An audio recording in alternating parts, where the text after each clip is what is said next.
નમસ્કાર ભક્ત મિત્રો, હું મિત્તલ ઠક્કર મંત્રમુગ્ધ સત્સંગ ચેનલની અંદર આપ સર્વેનું હાર્દિક સ્વાગત કરું છું।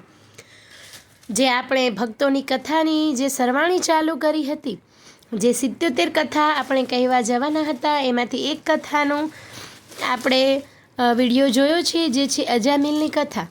અને હવેની જે આ વિડીયોની અંદર જે કથા આપણે જાણવા જઈ રહ્યા છીએ તે છે રામ ભક્ત હનુમાનજી। તો ચાલો આપણે શરૂ કરીએ। ક્યાં અજામિલ અને ક્યાં રામદાસ શ્રી હનુમાનજી। હનુમાનજીને ઓળખો છો? ન કેમ ઓળખો? હનુમાન તો એક જ છે જગતમાં। જો ઈશ્વર એક જ હોય તો ઈશ્વરનો આવો દાસ પણ એક જ હોય। રામ ઈશ્વર છે અને હનુમાનજી એમના દાસ છે। મન, વચન અને કર્મથી જે રીતે હનુમાનજીએ દાસ્ય ભાવનો નિર્વાહ કર્યો છે તે રીતે અન્ય કોઈએ કર્યાનું મારી જાણમાં નથી। એટલા માટે તો શ્રી દયારામભાઈએ એમના નવધા ભક્તિના દાસ્ય પ્રકારની ભક્તિનું સ્વરૂપ ગણાવ્યા છે। તેઓ કહે છે કે શ્રવણ પરીક્ષિત, શુક્ર કર, કીર્તન સ્મરણ કર્યું, પ્રહલાદ શ્રી સેવન, પૂજન પૃથુ, વંદન અફુર આહલાદ, આહલાદ માન્યો, કપીસ હિંકરતા રાખતા, ભક્તિ સુભદ્રા, ભય આત્મનિવેદન, બલિએ કીધી, ગોપીજનોએ પ્રેમ લક્ષણા લીધું। રે મન, ઉછાળા ન માર। નવધા ભક્તિના આ બધા સ્વરૂપોની કથા આ વિડીયોની અંદર જણાવવાની જ છે। આ જે સિરીઝ ચાલી રહી છે એની અંદર જણાવવાની છે। પરીક્ષિત, શુક, પ્રહલાદ, અક્રૂર, બલિ અને હનુમાન એમની કથા સંક્ષેપમાં આ વિડીયોની અંદર હું આપ સર્વને સંભળાવીશ। થોડીક રાહ જુઓ। કથા સાંભળવા માટે જિજ્ઞાસાની જરૂર છે, ચંચળતાની નહીં। તો સમજી લો કે કપીસ કહેતા અંજની પુત્ર હનુમાને દાસત્વનો નિર્વાહ કરી જાણ્યો। તેઓ એક રાત્રિના સમયગાળામાં ઘણી લાંબી મુસાફરી કરી સંજીવની જડીબુટી લઈ આવ્યા। પછી તેના વડે રામ અનુજ લક્ષ્મણજીને સજીવન કરીને વળી પાછા તે પર્વતને યથાસ્થાને મૂકી આવ્યા। શું તેઓ થાકી ગયા નહીં હોય? થાકવા ન થાકવાનો તો પ્રશ્ન જ અહીં ઉપસ્થિત થતો નથી મિત્રો।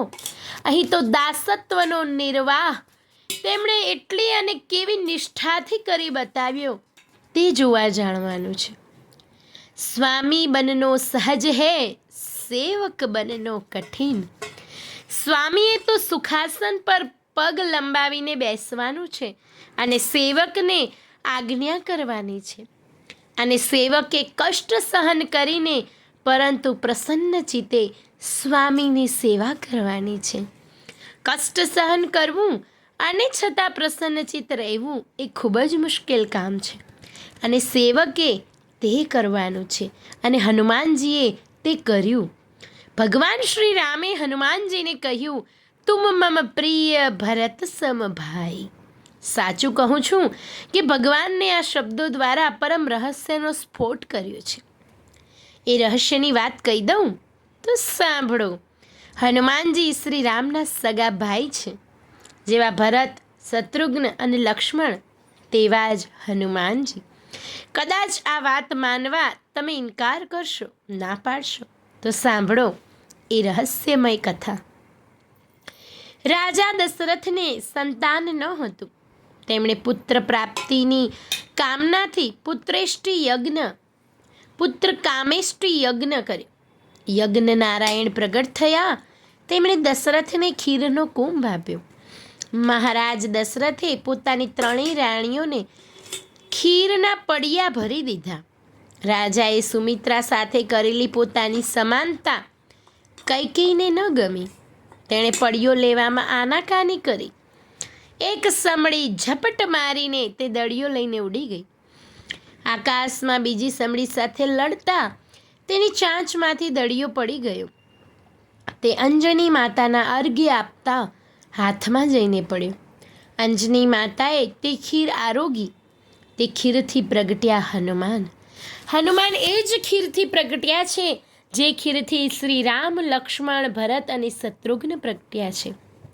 તો પછી શ્રી હનુમાન શ્રી રામના સગા ભાઈ ખરા કે નહીં?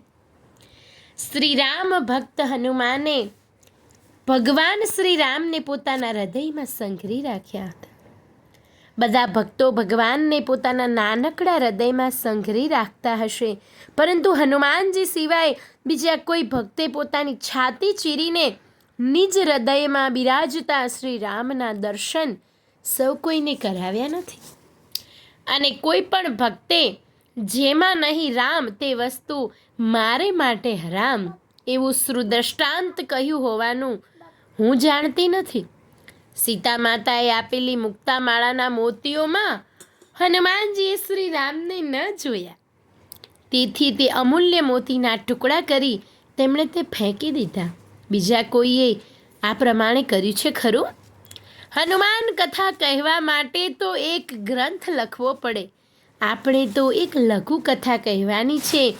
આપણે તો 77 ભક્તોની કથા કહેવાની છે. તેથી શ્રી હનુમાનજીની કથાની અહીં પૂર્ણાહુતિ કરીએ છીએ. બોલો શ્રી હનુમાનજી મહારાજ કી જય. શ્રી રામચંદ્ર ભગવાન કી જય. કૃષ્ણ કનૈયા લાલ કી જય. ભક્ત સંત શિરોમણી શ્રી જલારામ બાપાની જય. ધન્યવાદ ભક્ત મિત્રો. જો આપ લોકોને વિડીયો ગમ્યો હોય તો લાઈક કરજો, ચેનલને સબસ્ક્રાઈબ કરજો અને બેલ આઇકન દબાવવાનું ભૂલતા નહીં.